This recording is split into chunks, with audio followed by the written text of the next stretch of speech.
Hello, hello, hello, hello, hello. Hello, hello, hello. Hello, hello, hello.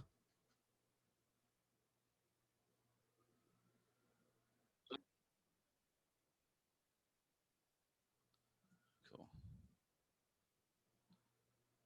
Yeah.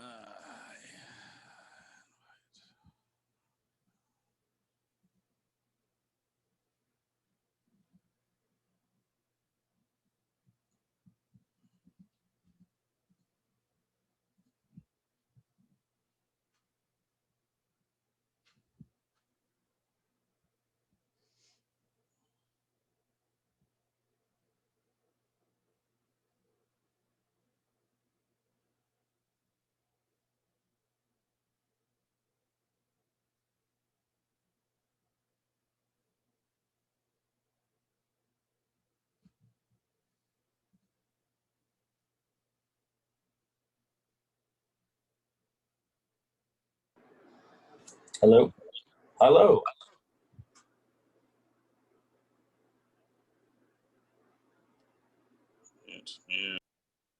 Hello.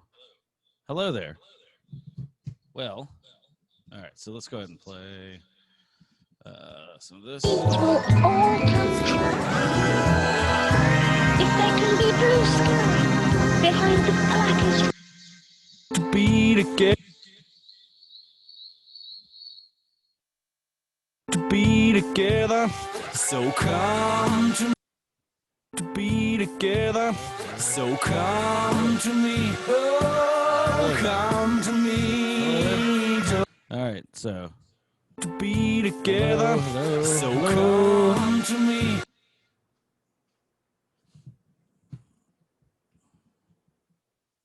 All right. Okay. All right. So when I play stuff, it doesn't want to come down. To be together. To be together. To be together. So come to me. Oh, come.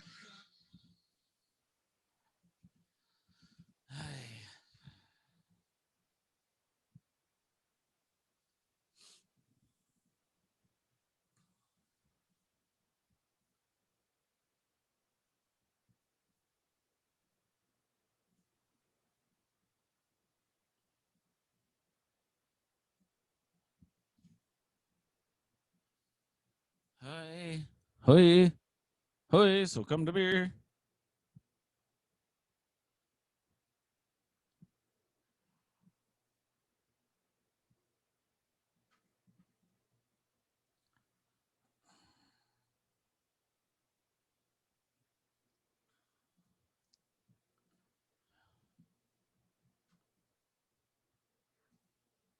Move.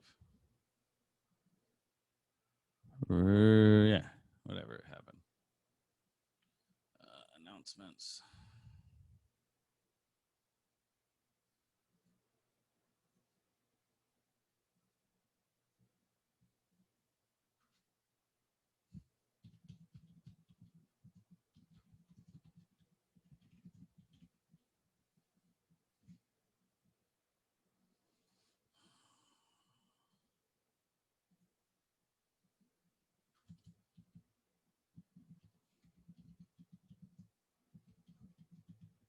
Start as shouldn't be.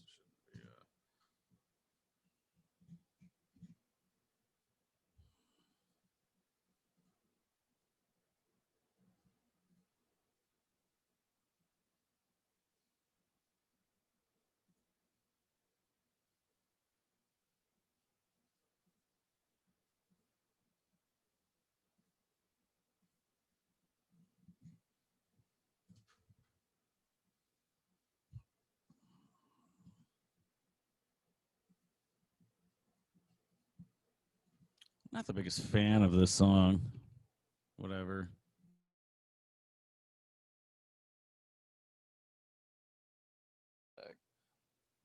Um.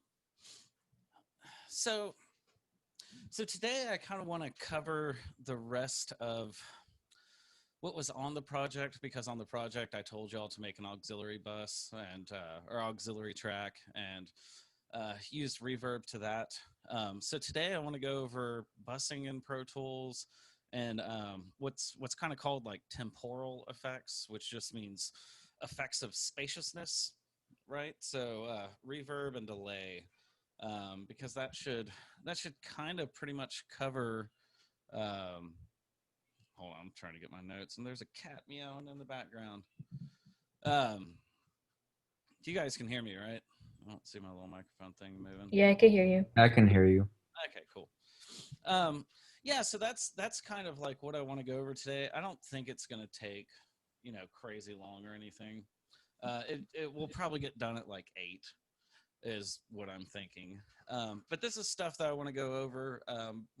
We'll use it a lot more in the future, especially grouping things together. It's kind of confusing in Pro Tools because we'll say grouping stuff, and grouping can either be like linking faders together or sending one thing to an auxiliary track. So that can be kind of confusing, but eventually you'll kind of get up to speed on it. I'll pull up my notes. So within Pro Tools and within any console or anything like that, there's two ways. there's two different, you could say, what would it be, ins and outs. There's two different kinds of ins and outs in Pro Tools. So if we go in our IO box right here, if we go to the input, whenever it says interface, this is your analog inputs and outputs. So this is completely dependent on what sort of interface you have attached. So if you have an interface with just one and two outputs, then this should show up as 1 and 2. But if you have an interface that has 32 analog inputs and outputs, it should show all 32 there. So interface is tied directly with the interface that you have connected to it for getting audio in and out. The other section here is going to be bus.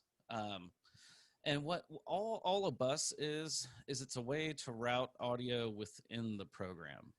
And on analog consoles, you'll come across different ways to bus things. We'll call it like bus this over to here. And it directly correlates with that. So this is just, bus is just the way to send audio around internally in Pro Tools. So there's a couple ways to utilize this. The first way would be to group things together. Like say here, we have three bass tracks. So if I wanted to, I could EQ, compress, or whatever individually, but there's times where you're going to want to send all of those to a track and adjust it from there, adjust everything as a group. And then that's where we'll use the busing system to do that. So in order to kind of move things around and get it in and out of the busing system, you still have to use some sort of track, whether it's an audio track or an auxiliary track. And normally for routing buses, you're going to use auxiliary tracks. So if I create, I can create a mono because these are mono, but I'm going to create one mono auxiliary input. So there's a big difference between auxiliary and audio tracks. And the big difference is you can't put audio on an auxiliary track. So you could, for the input, you can have it go straight off your interface into the auxiliary track, but it won't record it. It's just kind of like a utilitarian track to have around to send stuff to and listen from. But you can't record audio with it. So if I want to, say, send all these bass tracks to this one auxiliary track, I need to route it through Pro Tools internal routing, right? So if I go down here, this is the input up top and output at the bottom. Right now, it's going, if you go to output, it's also going to be what your interface dictates. But if you go to busing, that's where you can access the internal busing of Pro Tools. So for this, I'm going to send it out bus 9. So bus 9 there, and bus 9 here. and bus 9 here. So if I solo these three and hit play, you're not going to hear anything, right? Let me actually mute everything and then do that. That's because we don't have anything connected. Like it's sending it out the internal mechanism to send it to another track, but nothing's listening back to that. So we have to set an input to bus 9. So if we go to bus 9 here, it'll show up and start playing for us.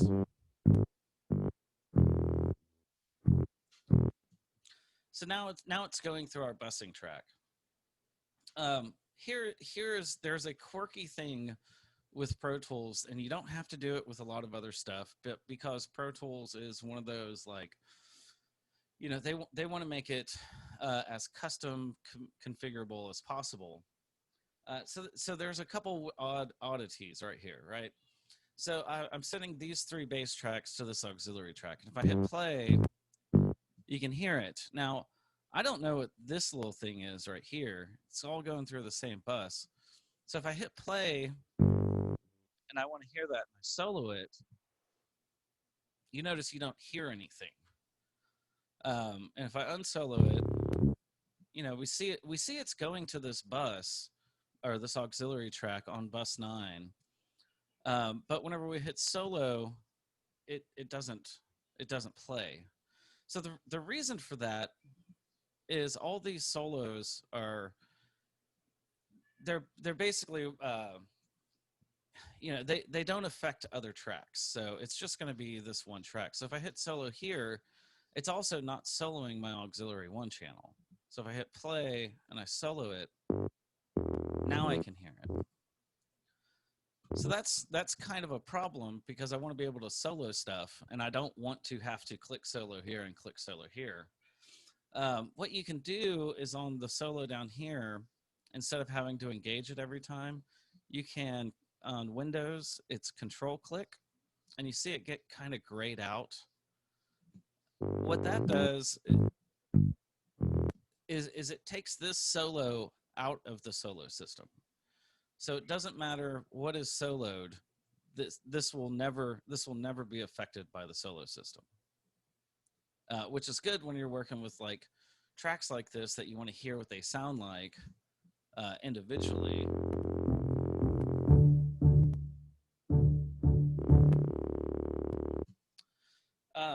So that is one thing to be aware of and make a note of. It's control click. I'm not sure what it is on Mac. It's control or command. It's one of the two. I think it may be command, actually, now that I say that. It's weird because a bunch of other programs will do this for you, but Pro Tools won't.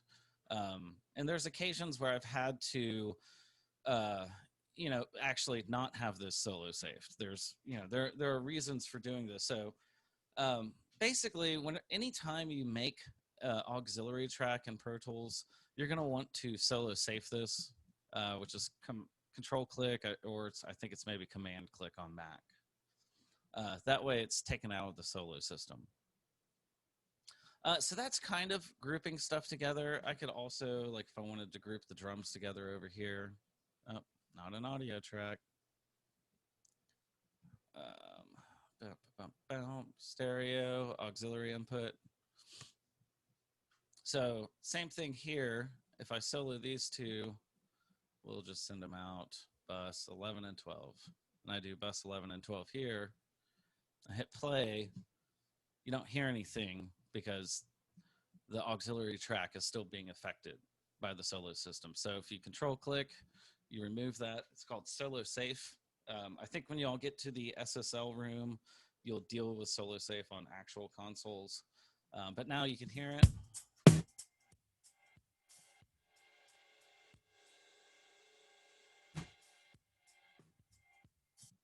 It's kind of a necessary evil in Pro Tools to have to be able to do that. So that's one way of using the routing, the bus routing. The other way to do it, and what we're going to work on today, I'm going to go ahead. Let me get rid of this. Actually, I'm going to get rid of this too. I'm going to get rid of everything. Um, the other way to do it is use it as auxiliary sends. So I'm going to go ahead and create a stereo master fader just to make sure I'm not clipping stuff. And then we'll make 4 stereo aux tracks. So aux for auxiliary, it's just auxiliary tracks are kind of like our utility tracks. They're for getting stuff in and out and for routing stuff. So here, haha, so you can do it to everything. I can control click these. I think you can also do the record button, which is pretty cool. So if you've recorded a bunch of stuff and you want to make sure you don't record over something, so if I record, wasn't expecting that. But you can do that to make sure things aren't affected by record all. But the way we're going to use it today is we're mostly going to use it for sends for reverb, right? So what I want to do here is I'm going to just go ahead and pre-assign these inputs. So I'll do 1 and 2, 3 and 4, 5 and 6, and 7 and 8 for the buses. So this is the internal routing of Pro Tools. So if I do things, let me go ahead and unmute these. So like if I want to send it to this auxiliary track, the drum kit, I would just pick 1 and 2, and that now shows up over there. Same with 3 and 4, 5 and 6. So it's a handy way of sending things to other tracks, and you can also use it to send to your other audio tracks and record it. So if I wanted to bus everything together to one audio track, well then I could send it all out a specified bus, set the audio track in for that bus, and it will record the audio for it, which can come in handy if you need to bounce stuff down for whatever reason. The other way of sending stuff, what's up, Olivia? Is that a hand wave? I have a question about my project 1.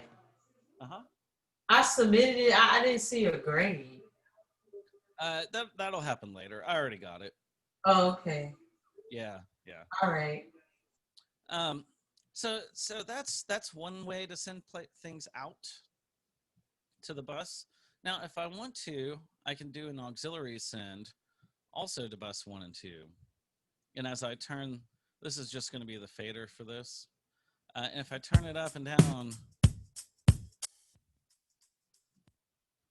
I can send it out while it's still getting sent out the main computer output.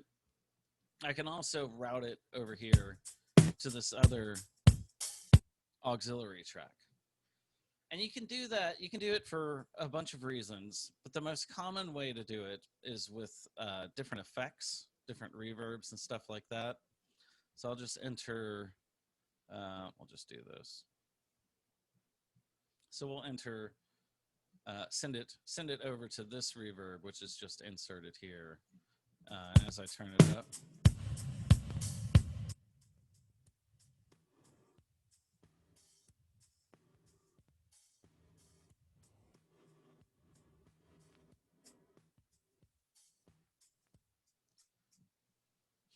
So those are the two main ways to use the busing system. There's all sorts of other crazy ways to use it, but those are the two that we're really going to be concentrating on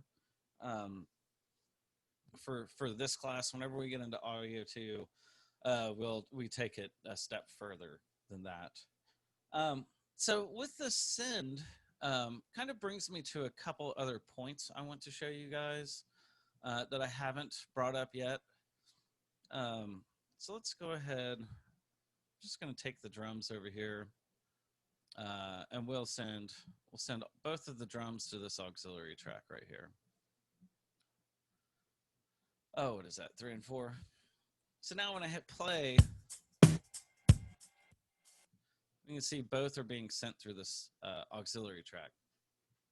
So in Pro Tools and on most analog consoles, there's two ways to look at things and to send things. and these are basically called pre-fader and post-fader.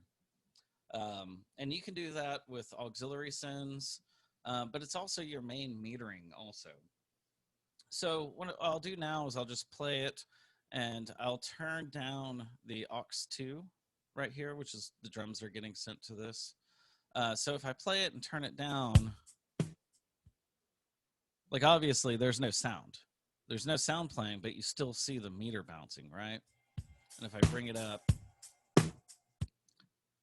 down, up, down. So what's going on right now is the meters are set to pre-fader mode. So that means no matter where I move this, it's just going to show me the levels going of what's going into it. Which may sound slightly weird, like, oh, well, why do I want to know the levels going in if I'm not affecting it with the fader? Well, if you're recording something, you want to be able to see the level of something that's being recorded regardless where this fader is. So that's where pre-fader metering comes in handy. It can also help to show you if you're clipping something. So, you know, if I had it up like this, you know, I wouldn't necessarily know that I was clipping this. So how you go about swapping it around? If you go under options, it's pre-fader metering. So if I turn that off and now hit play, it doesn't show any sort of metering right here, right? But all my metering is affected by it's now level dependent, basically.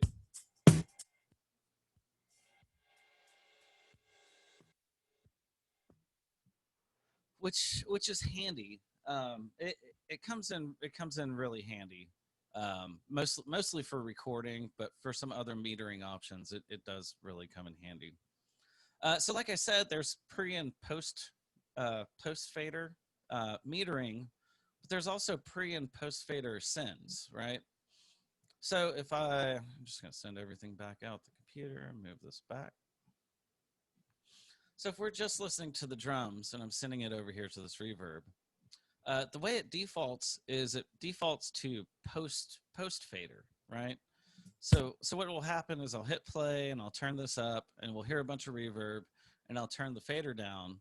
And since the send to the reverb's level is being affected by where this fader is, you'll hear it. Basically, you'll hear the reverb turn down as I turn that down. So.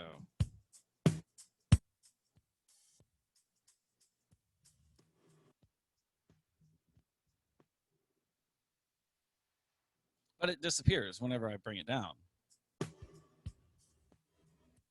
So it's level dependent on what's going out to it. The other way to go about it is pre-fader. So to where this fader means nothing. It doesn't matter what this fader is doing. It's always going to send out to this.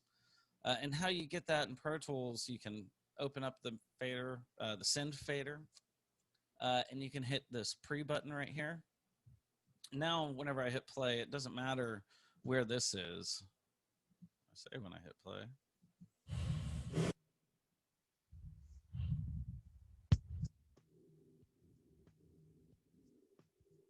I can even mute it.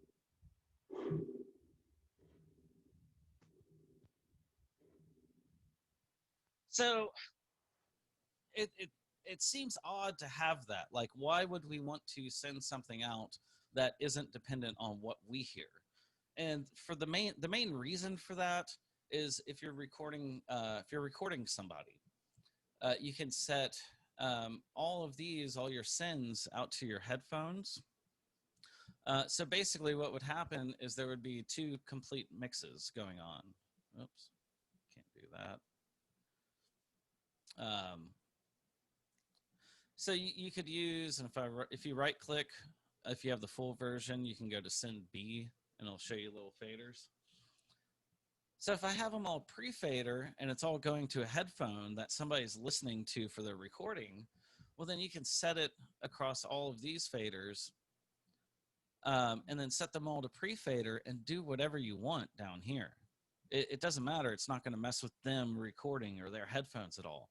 While they're recording, you could literally solo stuff and listen to other things while they're recording, and it won't affect them at all. To them, they will have no clue because everything's being sent before this fader and before the mute and before the solo. So again, that'll come in handy once we get into recording stuff. But for now, we're gonna want most everything as post fader, and that's mostly for effects, because we want to make sure that our effects are dependent upon the level. Otherwise, when we turn stuff down, it's just gonna have the same amount of, crazy reverb or delay or whatever else is going on. So that's kind of mostly the busing inside of Pro Tools, how to send stuff from one track to another track. Like if I wanted to, I could even create a new stereo audio track and say I did a bunch of stuff to this channel. Oh, I'm just gonna say whatever this is. This is like whatever crazy thing I did on here. I liked it and I want to record it. Well, I could send it out of bus, because the bus are, it's just internal Pro Tools for swapping stuff around. And if I set this to the same bus and hit play, of course, nothing's going to happen. We're still hearing the reverb. I'll turn that off. We won't hear it, but as soon as we do input monitor, we can now hear it, and we can flip over. We could actually record it if we want to.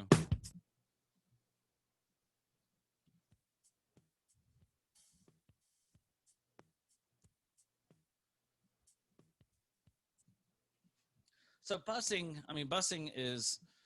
it's great for getting stuff around inside of Pro Tools. So, it might be a little weird. I know other, like Logic, you just put like send 1 and 2 and it makes everything for you. It makes the auxiliary return and, does it all for you. You don't have to do it. Same with Ableton. Same with most things. So it seems like an extra step in Pro Tools, but there's, like I said, Pro Tools is very utilitarian, so they try and make it to where you can do all sorts of crazy stuff with it. Any questions on this so far? Because it may be one of those where it doesn't quite sink in everything that you can do with it right now, but as we go through the course, because you'll have grouping and busing stuff for the next 3 projects or however many are left. I got a 3 question. projects. When it comes to like for example, if I want to bus the drums and the cymbals together, I have to do fader and then another Audix track. Like singing, yeah, for both of them at the same time. Oh, it's kind of simple. It's like you have to add a little Audix so they can come together and send them to one, to make them into one, right? Yeah, it's our utilitarian track. Oh, okay. It's there for all sorts of stuff. Sometimes, like at my old place, I would, you can use these to group things together, but you can also use it to send stuff to other places. Yeah. So at one of my old setups, I used to have this set to a microphone input that was sitting on the desk with me. And then I would have it send out to just their headphones. So I could talk to them in the microphone and it would automatically be routed into their headphones and I don't have to touch anything after that. Same thing is whereas Logic shows that thing I had tested out with my mic. I had busted to something and then it sounds like you can play it to one, all in one with just one send, bus in. Yeah. So, and then there's a lot of people, like if you're a music maker and you make music, you may be real inclined when you're working on stuff to just stick a giant reverb on one thing. And instead of using a send, just use it as a straight insert. on the kit. There's completely nothing wrong with that. For me, I differentiate making music versus mixing music. Uh, and that's one of the things, because if you're making music, if you think about this, you're sound designing this one thing, your whatever your drum is, or your kick is, or your snare is. And I So it think doesn't always. my question is that does it mess with the panning of the volume of it? That can get tricky. We'll get into that in a second. Oh, I'll talk about that. But whenever like I said, if you're making music, think about it as sound designing. Like, go ahead and throw reverbs on the inserts and all of that. But whenever you're mixing music, you're trying to get a cohesive whole, right? So you want it to kind of sit in a certain space. So there's a couple arguments, but if you're putting different reverbs on inserts of all the tracks, you're not getting a cohesive space, because they all have their own reverb and they're all set slightly differently. But when mixing, if you use an auxiliary send, and then next thing you know, you can send, all of these things to bus 1 and 2. Well, things will start, since they're all using the same reverb, things will start sitting into place better because you're putting them all into one space. If this makes sense. So basically, you're saying this reverb is going to be my room. This is how I'm going to put things in kind of the three-dimensional audio space, right? You're gonna want to use the reverb to set things in place wherever they may lay. So that's one of the arguments to use it as a send and mixing. The other argument is you have 5 other inserts right here. So not like you don't have to just use it as the reverb. I could, right before that, put on, an EQ, and I could EQ the signal before going to the reverb. And then maybe I can add like a little tiny amount of delay after the reverb, just blend in a teeny tiny amount, or maybe I want the delay before the reverb. And then who knows, maybe I want like a chorus after that, and then like a stereo imager to make it sound really wide. Well, using auxiliary tracks in this manner for your send returns gives you the power to completely customize these effects. Whereas if you just put it on the track, whatever comes before it or after it is affecting the audio track, and it's not really affecting the effect that you're trying to add to it, because the paths aren't separated. It's the same path. But if you separate the paths, then you can really adjust things and change things and really get them to sitting right. Because I'm a huge fan for putting in using the most amount of effects that I can without them necessarily being annoying, right? So if I want to make sure everything has a space in here, but I'm only using the same reverb, and basically I want to push it as far as I can without it being heard, well, then I have to have the space before and after to EQ it and get everything to fit just right. So that's kind of my spiel on using auxiliary returns versus just inserts. There's times where I'll literally just put a reverb on the track and be like, screw it, or I'll put a bunch of effects on a track and be like, screw it, because I know that it's kind of like baked in there. Like, this is the effect that I want, and I want it for this entire track. So just straight off the bat, like rap ad libs. Like, I know for a fact I want this audio track to have like a telephone effect and then a giant reverb, and anything that I put on there is affected by that. Cool. I don't care. But if I'm talking about having a lead singer with a bunch of backup vocals, well, then I'm going to want to use sends, because I'm using it on more than one thing, and I'm using it for cohesion versus for an effect for just that track. So telephone with a bunch of reverb, cool, put it on a track. But if I'm trying to make space and put things in a space, doing it with auxiliary sends is absolutely the way to go. Mostly for the flexibility, and you can customize stuff, do cool things with it. Any questions on this so far? I know it's like a 30-minute quick. I don't have no blurb about questions. Bussing inside of. Okay, cool. Yeah, we'll keep going over it a little more later. But for the rest of class, I want to really talk about placing things kind of spatially. This track, which is funny, I didn't really pick this track. I kind of got stuck with this track. But if we listen to it, and I'll play it for us, this track is really flat. It's really boring. Everything, it doesn't sound like there's any room next to it.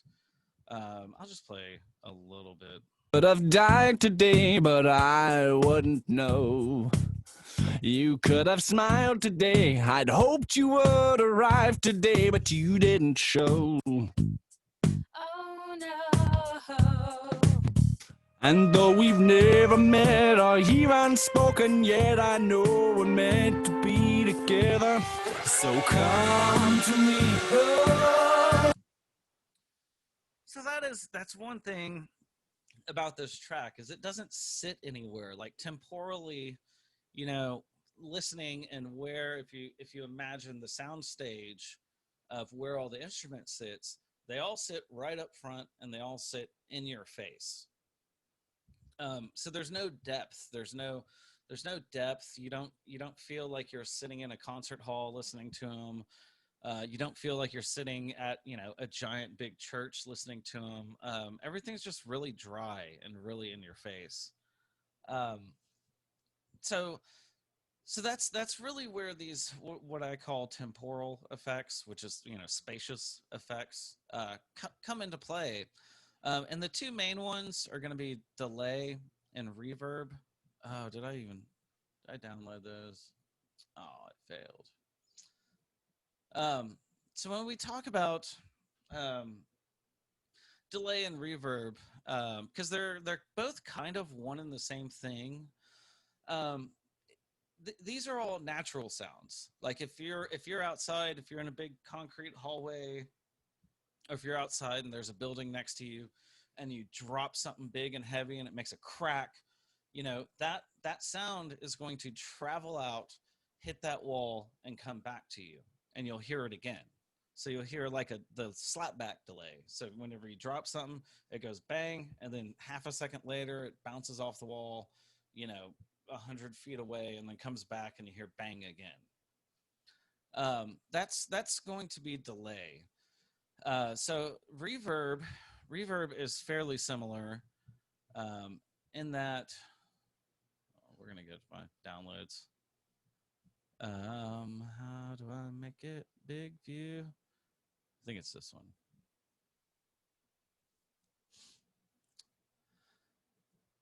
With delay, it's just going to, you'll drop it right here, it'll hit the wall, and it'll bounce back, and there's a single reflection point, right?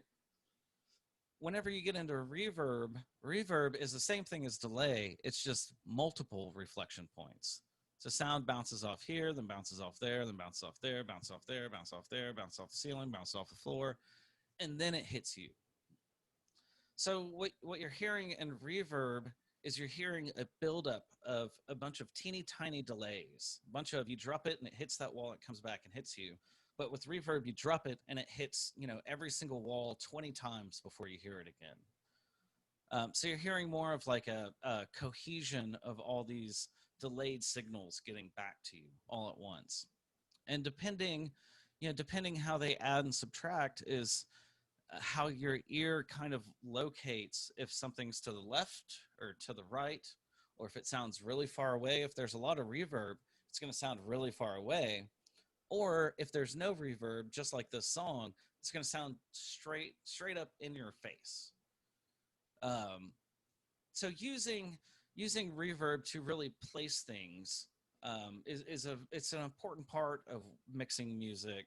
It's an important part of making music also. If you're making music, where does it sit? Because if you have no reverb, everything is up in your face.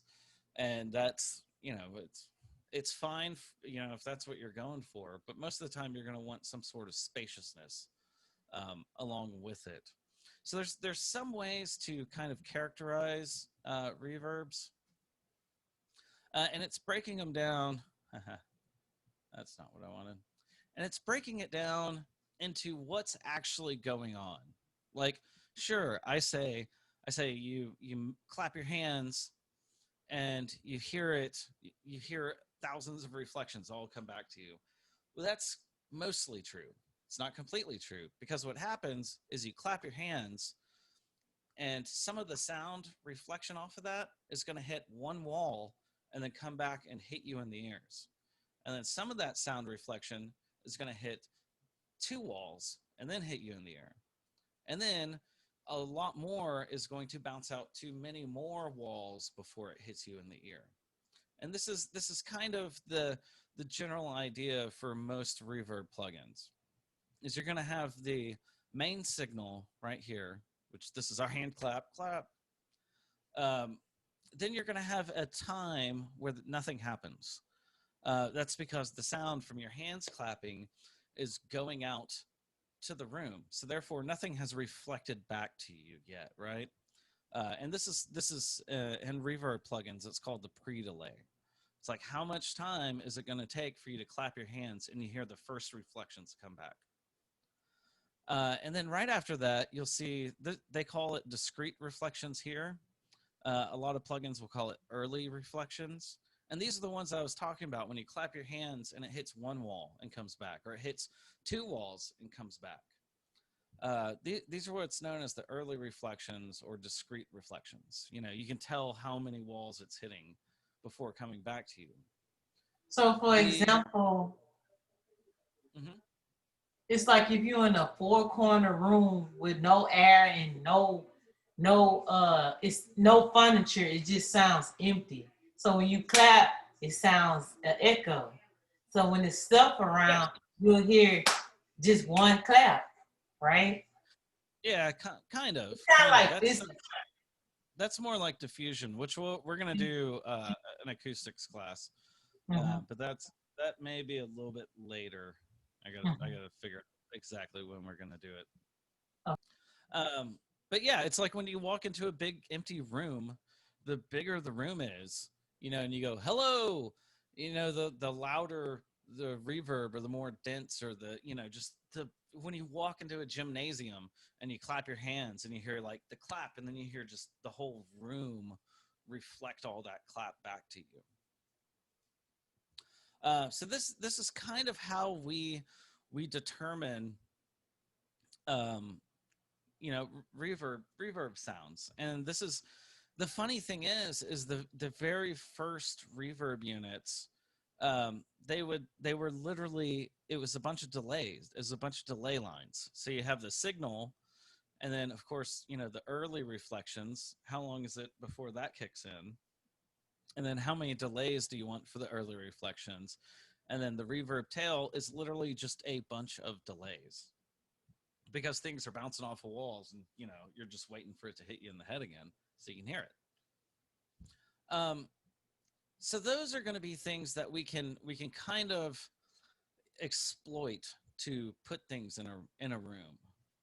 And that's what I want to do today with this, is kind of listen. There's a lot of it just, the whole thing sounds flat. So I think if we make a few reverbs and put things into certain spaces and play around with that, it'll really kind of show how to put this into effect, the right way. So we'll get back over here. I'm gonna pull up. We probably won't use this. Well, we'll use it a little bit. Because I'm not a fan. I'm not the biggest fan of waves. But I didn't realize I had Rverb. So what this is showing, okay. So how this correlates now, if you're looking at it, you can see some correlation with it. You can see the lines right here, So the actual lines in this are going to be our discrete or early reflections. And then this, our diffused reverb tail, is actually going to be the like, I guess, gold yellow outline. So that's affected by the overall time. So we can see how the time changes things. So that's turning this end part up or down. And then the pre-delay is how long does it take? You know, this is this initial little jump right here. Yeah. I don't think the decay, the time, size. So what's interesting to look at for this, for the size parameter, is I said, I'm going to move that to the left. So all of these little orange lines, these are our discrete reflections, right? So right now, we have the room size as 100, which is as big as it'll go. So if you notice, all of the lines are spaced out because it takes longer to get those 1 or 2 wall reflections to come back. So as we move this down, you'll see that they get closer and closer together because our room is smaller. So it kind of makes sense there. And then we can mess with our pre-delay and stuff. One thing kind of about reverbs, yeah, that's interesting is you can't just have one reverb do it all, because there has to be different, I guess, kind of engines that go along with it. If I pull up here, I'll pull up Deverb right now.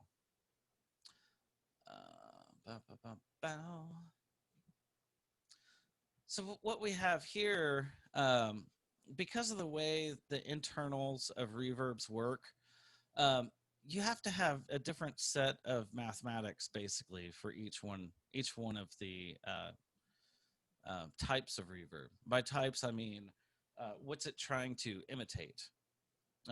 Is it trying to imitate? Oh, do we have everybody? Okay, yeah. Is it trying to imitate that you're in a giant hall or a big church, or if you're in whatever room 1, room 2 is, or ambient, different reverbs? Plate reverbs are kind of special, because they're actually plate reverbs aren't real. It's not natural. Let me pull this up. It's actually pretty interesting. So what they did is this is basically a big sheet of metal, or a plate, and then this is a speaker in the middle. So the speaker, whenever it plays, it vibrates the plate, and then you have microphones off to the either side. We'll mess around with some of that here, but just so you know, plate reverbs it's not a natural kind of reverb. Same with spring reverbs, but you'll see it in every reverb kind of engine thing. But with most reverbs, let me pull up one more. There's normally going to be, let's pull up R2. There's normally going to be a set of parameters that you can change on every single one. The first one is, of course, the mix knob. But the first one is almost always the pre-delay. So the pre-delay, again, when we go over here, is how long from your signal to the discrete reflections coming back. Then you're going to have reverb time, which is the decay time, is how long does it take for our diffused reverb to actually taper off. And then beyond that, every reverb is going to be slightly different. Some of them you can mess with the dampening factor, which is the exact same thing as going into an empty room and saying hello and then putting a bunch of stuff in there. So it's going to dampen the reverb. So the reverb will still be there, but you can dampen it. And over here in the R-verb, it's called diffusion. It's the same thing. They call it slightly different things. So, and then Deverb also has diffusion.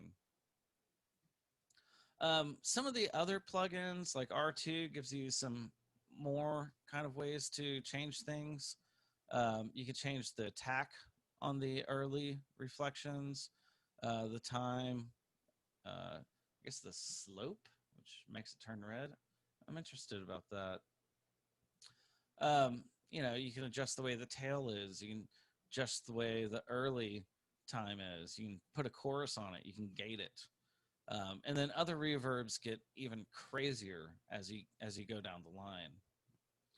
And that's what I want to do for the rest of the class, is kind of mess around and take each instrument and see if we can put things into certain spaces and really exploit the reverb to get there. Any questions so far? Because I was going to say take a 10-minute break and then we can start on that. I have no questions. Yeah. All right, cool. Well, let's come back at 7:01, and then we'll start adding reverb to stuff and see where that gets us. Okay. All right, guys. So see you all in 10 minutes. 7:01.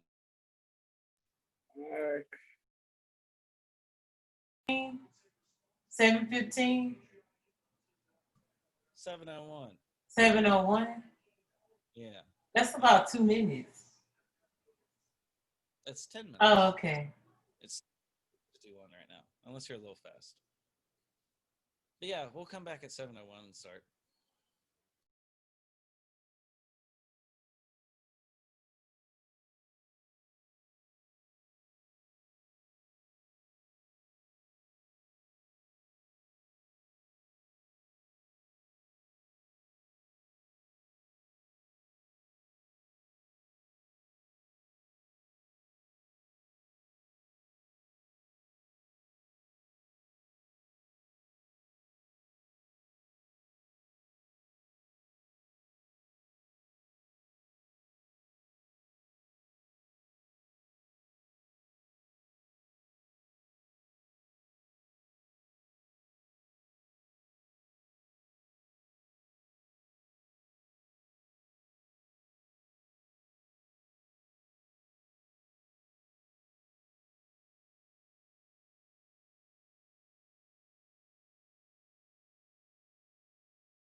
Okay.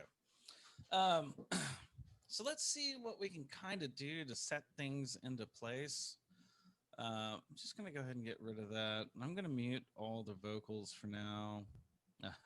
Vocals aren't the best, but and then I'll play a little bit. We'll look at instrumentation too, because it's kind of a this is kind of a weird track.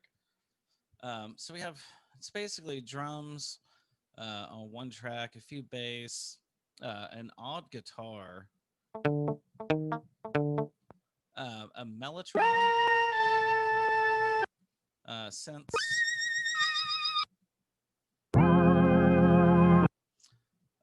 and I think that's about it. Strings, harp, something like that. I'm gonna mute the strings and harp too because they're a little loud or a little weird. But I'll just play it the way it sits right now, and then we'll see what happens after the end of it.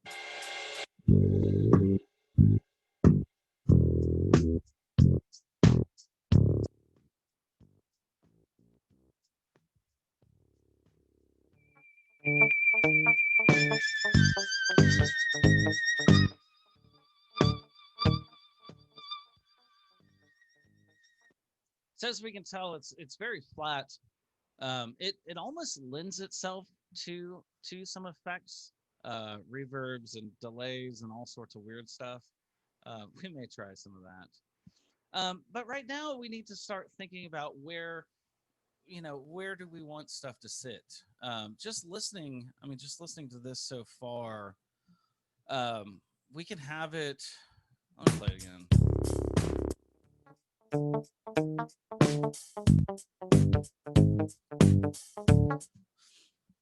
We can kind of have it. Let's do this. Let's look up. Oh, we'll use this DX room. We have a few different types of reverbs to choose from, and it all correlates with the size and density of stuff. So first we have ambience, which of course is just going to be kind of room ambience, so it's going to be really short. Then we have room, which is more of a typical room. Plate, which is what I had shown y'all. Plates are known for being real dense, and they sound super fake, which is super awesome about them. And then we have hall and a church. So basically, we go from small or teeny tiny to a room to a hall to a church. So we'll just listen with just the drums for right now, and see what each one kind of sounds like. So I'll do ambience, and then I'll bring our fader up.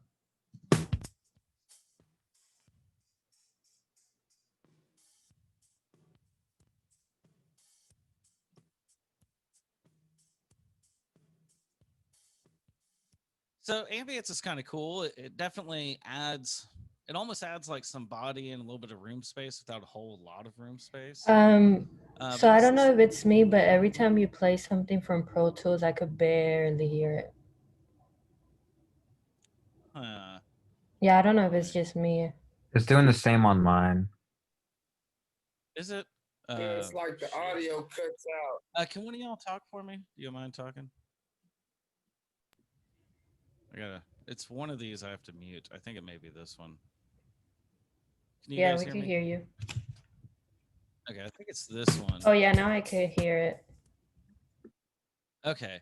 Yeah, I don't know why Zoom does that to me. It's always annoying. It's like I have to mute one of these two. Okay. So we'll just do ambience again real quick, and then I'll switch to room, I'll switch to hall, I'll switch to church, and we can kind of listen to each one.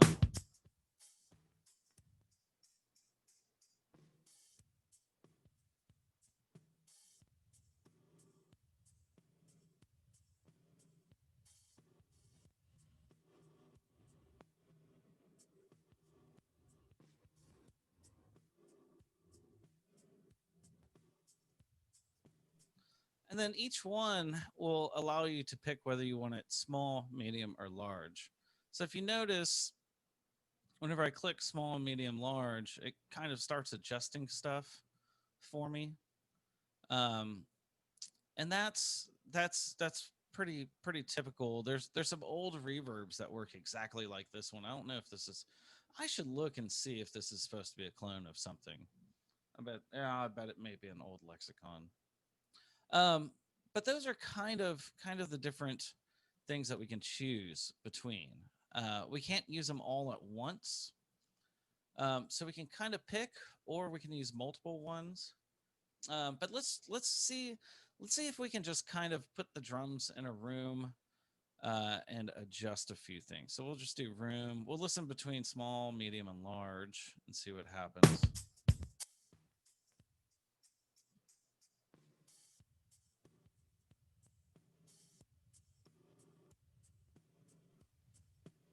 I still can't hear it that well on mine. Yeah, me Really? either. It start off strong, but it fade out. Yeah, it's like distorting or something. I don't know. Really? Well, dang you. Let me. I wonder. And that's weird because I had checked it on my phone and it seemed to work fine.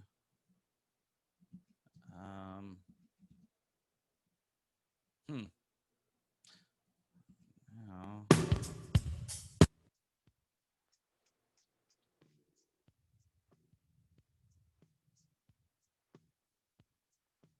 Is any of that better? For you No, guys? not at all. Oh, man. This is supposed to be a show and tell thing. It's like good for a second, and then it just fades out like really quick.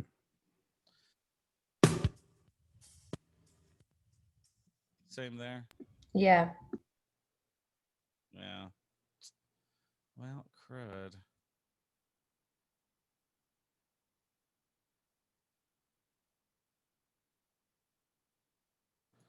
Okay. Okay, so I'm gonna mute this and hit play, and then y'all tell me then.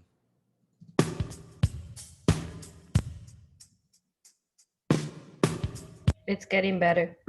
Yeah, that was actually a lot. It's getting Yeah, that better. was good. I wonder. Okay. So I can set it. Let me. Can y'all hear me if I still talk like that? Yeah, we can hear you. Okay. So what I'll do is I'm gonna have to mute you guys, so it'll quit cutting out. I'm sorry about that. I don't know why it's doing that. If y'all have questions, use the little hand up thing in the chat, I guess. But yeah, I'll just end up blurbing for a while. Okay. Let me do this.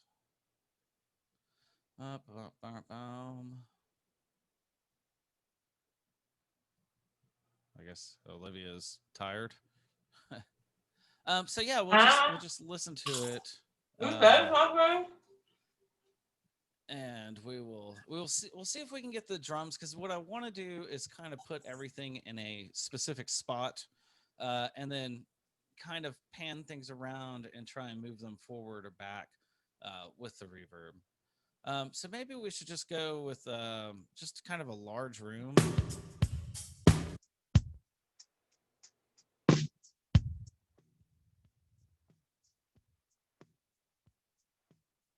You know, I don't want to do too much, so I can just put a little bit in there.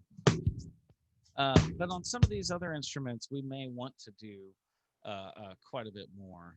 So let's go ahead and, for clarity, I'm going to get rid of all of these. And then we'll listen to the bass, because the bass we could probably place in there a little bit too. Let's listen.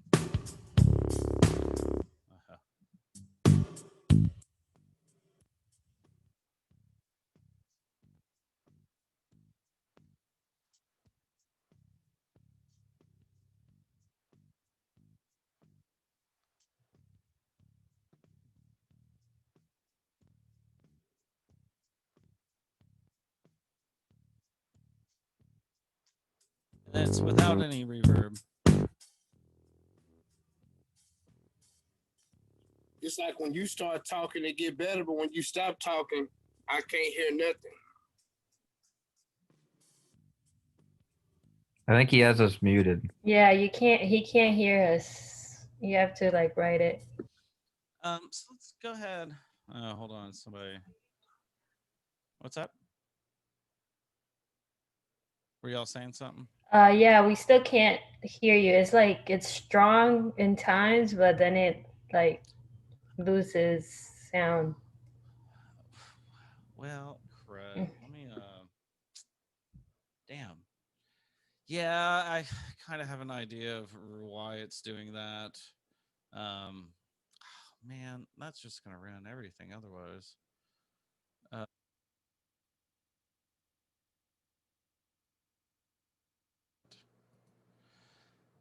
Because if I mute that, I guess try this. Hold on, let me look.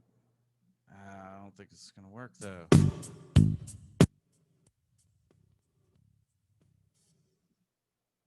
Same thing, right? Yeah. Let me hold on. I think this thing may have changed stuff on me. Oh. Oh, I bet that's what it. Hold on. I don't want that 3. Ox. Okay. Can you guys hear me still? Yeah, I can hear you. Now I can't hear you. No. Crap. Okay. I guess you guys can hear me again? Yeah. Can I hear y'all?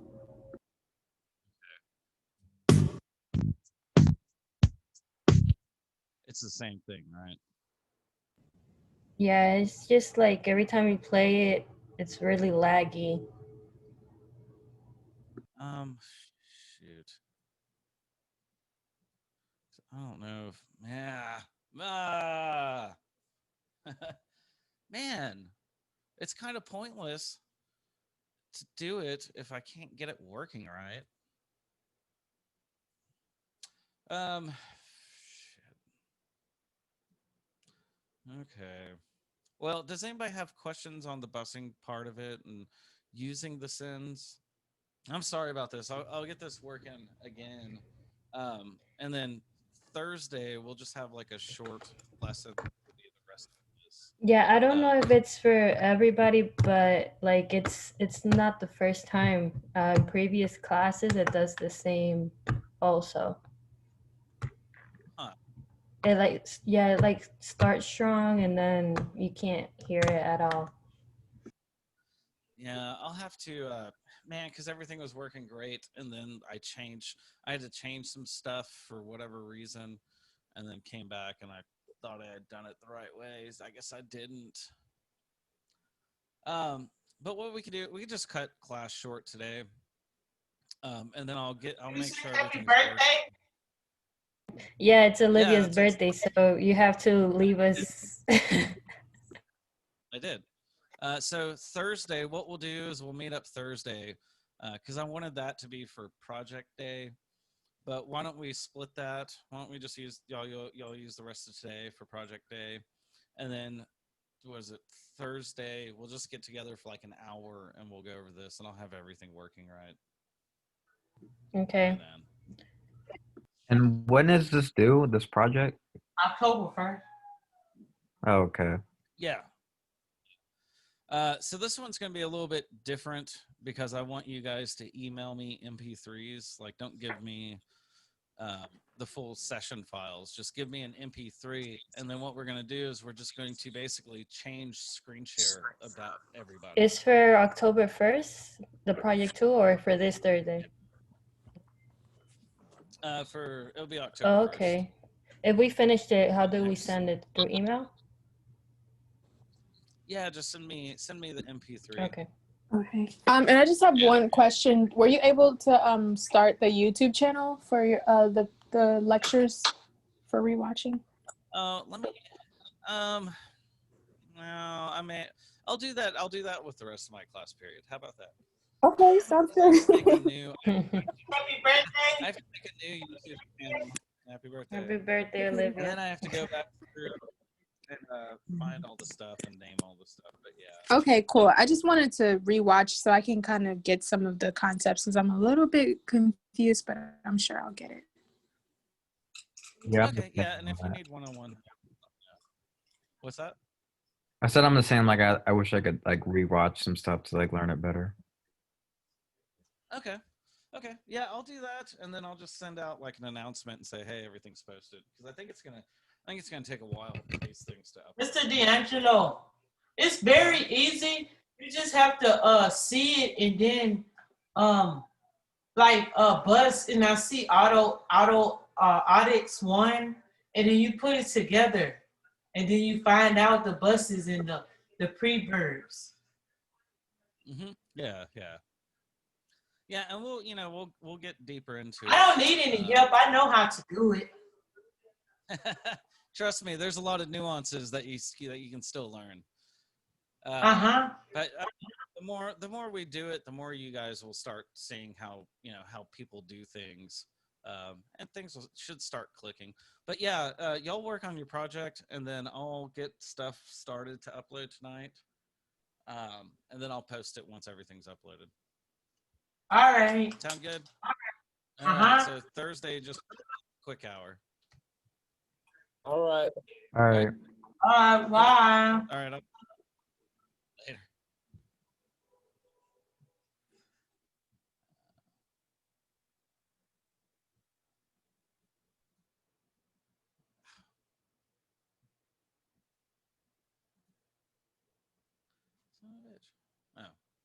Oh, Andy, did you have any questions? Oh yes, I do. I always do. More like I'm like hitting the. not questions really, but I just wanted to. I've been mixing a song of mine, and I just need some like feedback on my mix. I don't have speakers at home, so I'm always bouncing it on my houses, cars, and listening to it on every speaker, but it's not the same. So I don't know if I could send you like a WAV file and you could hear it whenever you just have time, and let me know some feedback. Send me an MP3 on Canvas. I can check it out. Okay, perfect. Well, yeah, that was all. Thank you. No problem. I'll let you know. Cool. Bye. All right. Bye-bye.